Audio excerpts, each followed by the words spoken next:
What's up, guys? Got another good deer here for you tonight. Like I told you last time, we had an Illinois deer last time, and it went berserk. Thank you. All the views, all the new subscriptions, comments were good. I had one guy, he made a good point. If you want to know what the comments are, go back and check. But, like I said before, a lot of the out-of-state deer I get come out of Kansas. I got one right now from Kansas. Look at this dude right here. Come on, get you some. You know what I love about whitetails? The most important thing I love about them is there's no two racks that's going to be the same. I'm going to pull it closer so that the focus looks good. And you can actually tell, I can hold it way out here and it look like a giant, but when I get it here, now you got a pretty good idea what kind of deer you're looking at. I love these double brow tines. Check that out, man. That is unreal. So, to score the deer, what you're going to need? You're going to need a straight edge to get your tine measure. You're going to need tape measure. One, I like to use two. I got one for my tines and I got one for my main beams. You can see the circumference measurements, how it's kind of curly cube. You're going to need something to get the inside spread. That's what I got this with. And you will need a cable, just like this, to do your main beam length. Also handy to have a pencil. Some guys use tape to put on the rack for their main beam measurements. I'm not quite that fancy. So what we're going to do right now, let's go making our tine marks. All right, so for my tine marks, to get that, I've got my handy dandy flexible tape. What am I talking about? Ruler. Got that from the Hobby Lobby, man.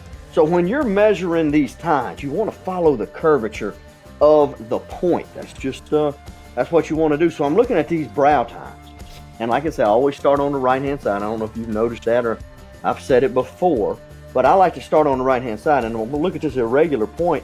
And it kind of curves toward the inside of the rack. So I'm going to take that and I'm going to come in here and make my mark. And folks, when you do this, just don't make your mark and walk off of it. Make your mark, look at it, interpret, look at it and see if it's accurate. There's some guys, when they make their marks, they want to give the deer more than what it got. And some of them, they want to, I guess, to show how, I don't know, they want to kind of halfway shortchange it in a way. Don't discredit it, but don't give it any more than it needs. Look at the mark that you make and then think to yourself, is that a good mark? Is that what I need to be doing right here to get an actual measurement on this rack? And I'm going to come back in here, make my mark here, and that looks good too. Boy, I tell you what, I've said it before, I say it again, I love doing this. Absolutely love it. But I want to make it clear. A deer score, guys, that's the least important part of deer hunting. I don't know how that makes some of you feel, but it's the truth. I told you the story about this one last week.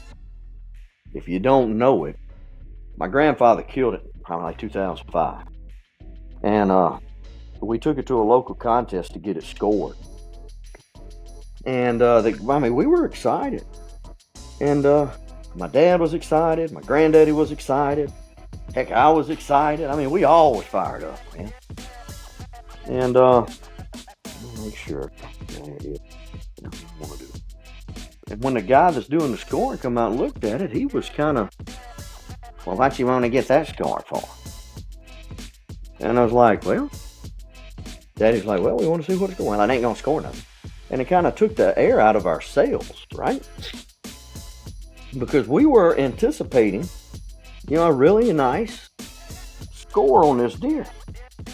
And what turned out, we enjoyed it. We got a good score on it, but it just kind of soured it a little bit, I guess you could say. And folks, when I'm telling you it soured it, it really did. And when I made a deer score, I made a vow. I said, every deer comes across my table, and I'm fortunate enough to be able to score, I'm going to score it. I don't care if it's a 6 point, 4 point, whatever it is. And we've done so well with it for our local contest that just a little kid, he comes up and every year he'll have his, I take it back, he didn't do it this year. Maybe he didn't kill one. Usually he'll have a deer by his birthday and he'll bring it in and we'll score it. And that's a good time. And when you can reach young people like that, that's what it's about, right? That's what I like to do. I really like everybody, but I specifically love the young people because that's the future of what we do.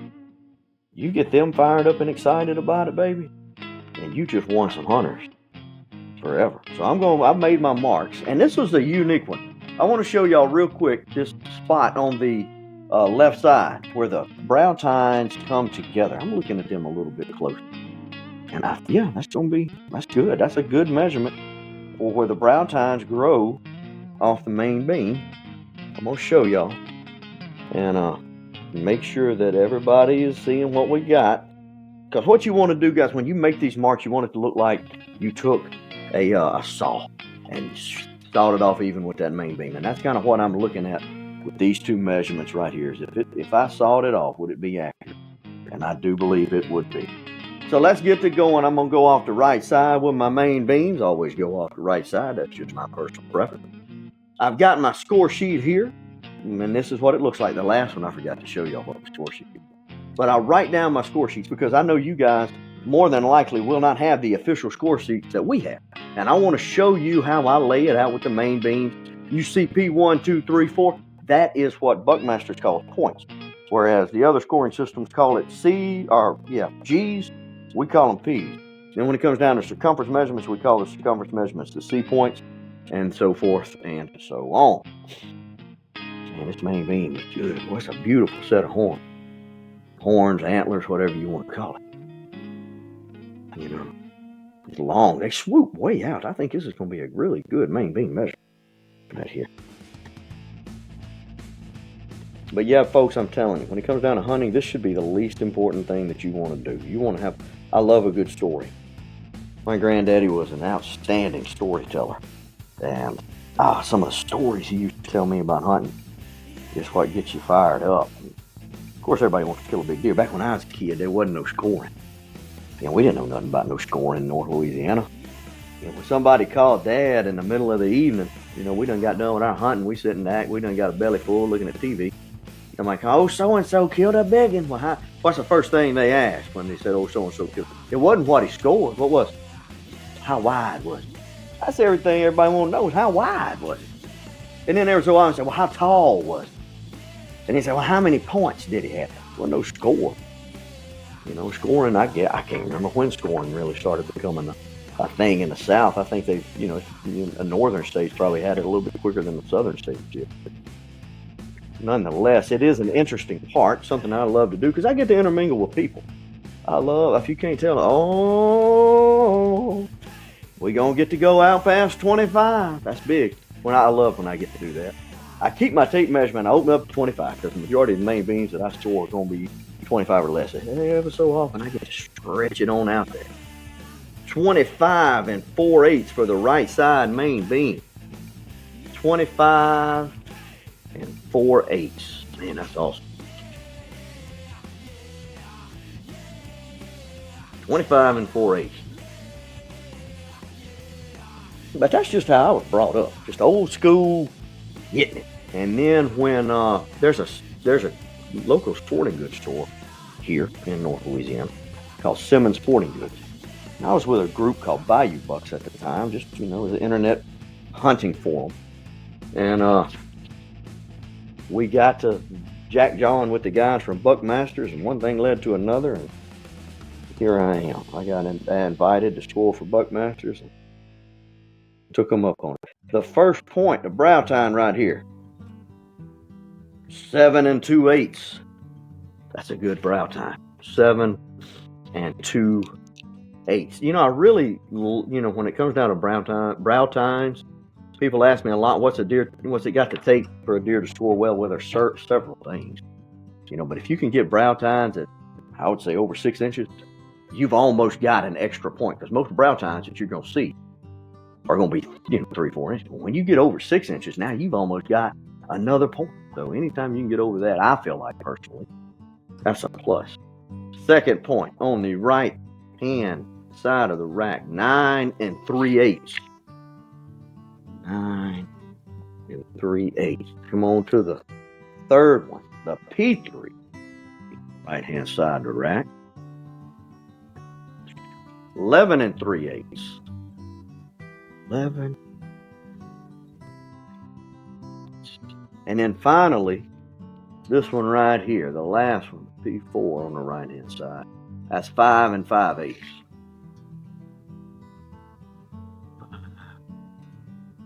Whoop. 8. There we go. All right, let's get some circumference measurements. Now, folks, when you do the circumference measurement, you want to do the smallest spot in the regarded areas that you're going to do it. You do it before the brow tine, after the brow tine, between the 2 and the 3, after the 3. The smallest spot after the 3 and 4. Sometimes I don't got a 4, so anyway.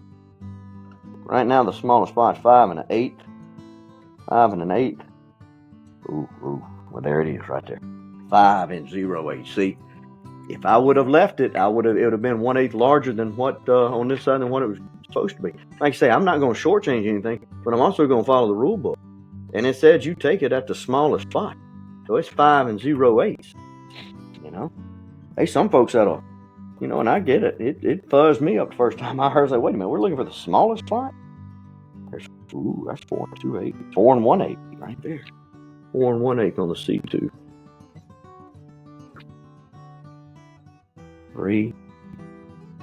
We got the 4. Oops, let's get over here. Let me see you. Yeah, 4 and 4/8.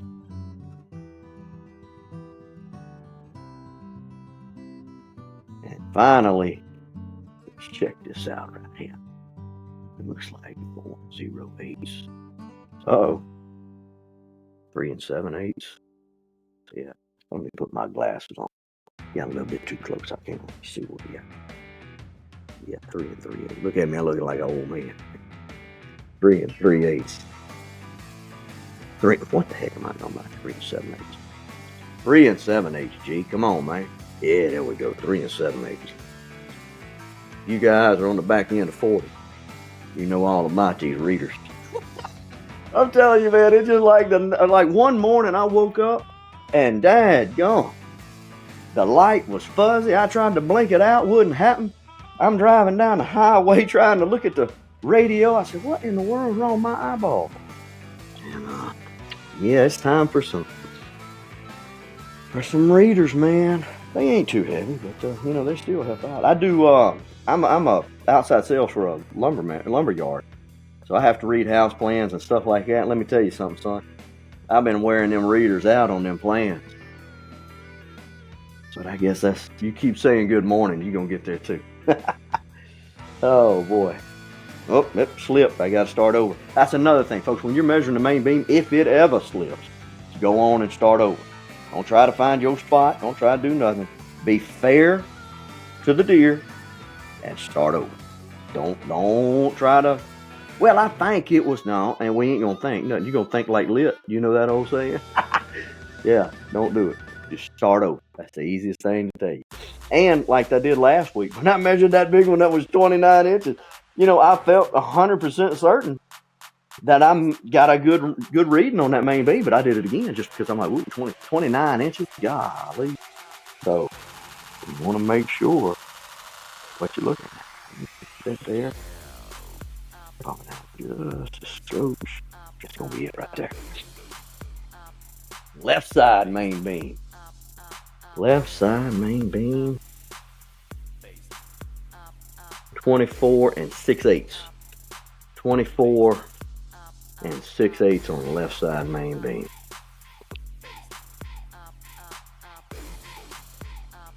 All right, moving on to my P measurements. I'm gonna have to go back and do my regular one on that other side here in just a second. While I got it here, I'm gonna do this one on the right hand side. 7 and 3/8. For the irregular point on the left hand side, 7 and 3/8. We'll look at that one more time. Yeah, 7 and 3/8. All right, let's do the P measurement on this side. I have to come because I did it on the inside part of it, and I'll show you why. Y'all look right here. You see what I'm talking about? This is why I had to really look and study this one, because I couldn't come down with my straight edge and make a good mark. So I had to really come in with my straight edge, mark it where I thought, look at it, study it, and I think I got a good accurate measurement of this one. So I'm going to go and say 7 and, wow, how about that? 7 3/8 on this one also. Huh, pretty cool. 7 3/8 on the left side P1.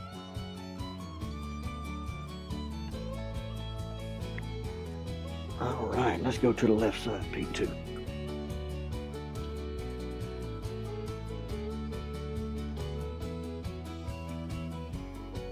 Lemon 0/8. That's a good measurement right there. Let's do the 3.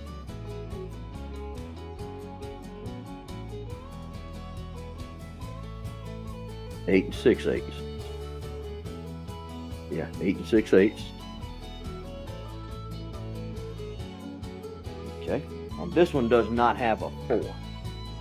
This one doesn't have a 4. So I've got the main beam 1, 2, and 3. Main beam 1, 2, and 3. Let's do some circumference measurements. Again, you know, we're looking for the smallest spot between these certain points. 5 and 0/8, 5 and 0/8. Yeah, it's going to be 5 and 0/8. Just like the other side. Let's see what this one here looks like. We got 4 and 2/8. Make sure 100%. 4 and 2/8. Oh, yeah, I didn't move it. That's why I wanted to go back and check. 4 and 1/8. 4 and 1/8. Let's check this real quick. It looked like it was going to be 4 and 2/8, but I moved it just a little bit, and it went down to 4 and 1/8. Lost 1/8 of an inch in just that little spot. Now that one there is 4 and 2/8.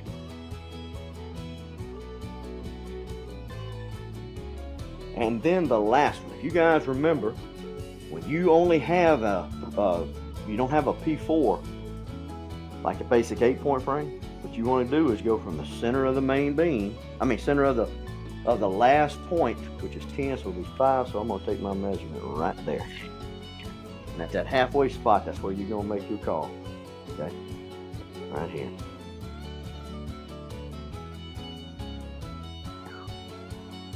Three and 1/8.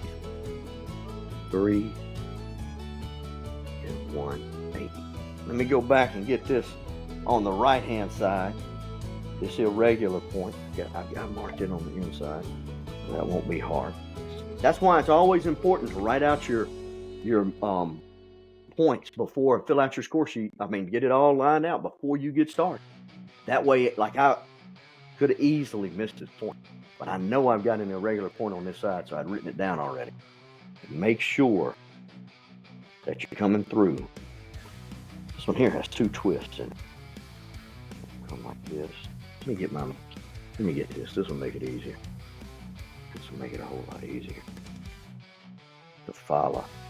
Sometimes it's hard if the rack has a lot of twists to it to follow the actual curvature of the point to come to a good reading. Sometimes you got to use your cable.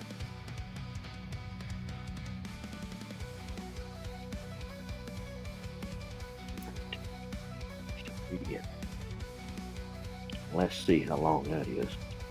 This is that irregular point on the right hand side. Remember that other one's like 7 inches. This one here is 5 and 4/8. 5 and 4/8.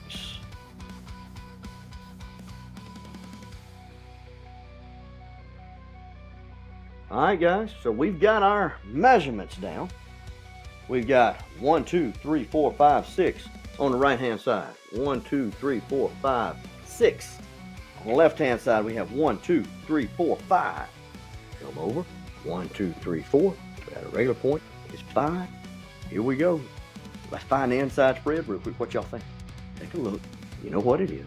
All right, so just for scale, this one right here on the left hand side is 11 inches. So this one's 9. Is that right? Yeah. 9, 11. Okay. Let's see what we got. No, that ain't right. Yeah, I got it right. I figured it out. This one here is 11. Okay. This one here is 11. This one here is 9. This is 11. This is 11. I got confused on my sheet. Take it out. Let's see what we got on the inside spread. Let's see. I like to use this Mason's tape. Again, I showed you last week. What I like it the most about it is I have the ability to get in the inside, get in that rack, and then I can move this out. And it'll fill in that gap real nice. The widest spot. You want to go perpendicular. There was one guy asked me last week, he said, well, I thought you went perpendicular across the rack. What it was the rack was cocked.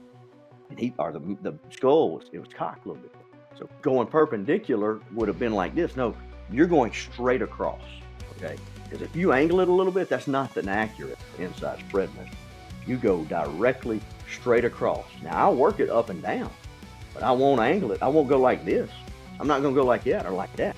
You go straight across on the middle of the main beam. 19, 20, and 2/8. 20 and 2/8 inch inside spread. Make sure. 20 and 2/8. Yeah, 20 and 2/8. That's it, baby. 20 and 2/8 on that inside spread. Y'all hang tight. I'm going to add this up, and we're going to see what we got. All right, folks, so here we go. Tail of the tape. Man, this is a beautiful Kansas 11-point. Got double brow tines on both sides. Got a brow tine on both, double brow tine on both sides. Huge main beam. Let's look. I'm going to give you some of the notable points. Main beams on the right side. The main beam on the right side, 25 and 4/8. Main beam on the left side, 24 and 6/8.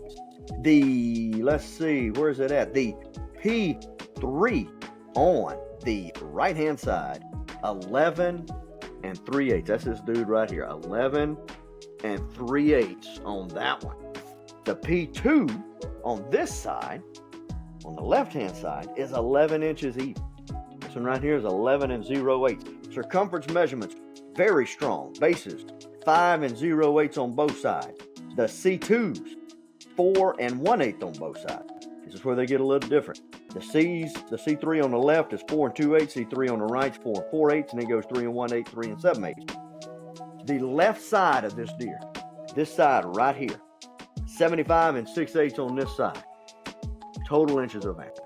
Total inches of antler on the right-hand side, 82 and 1/8 for a official Buckmaster score. That's without the inside spread. We're a total credit scoring system, but we don't count the inside spread.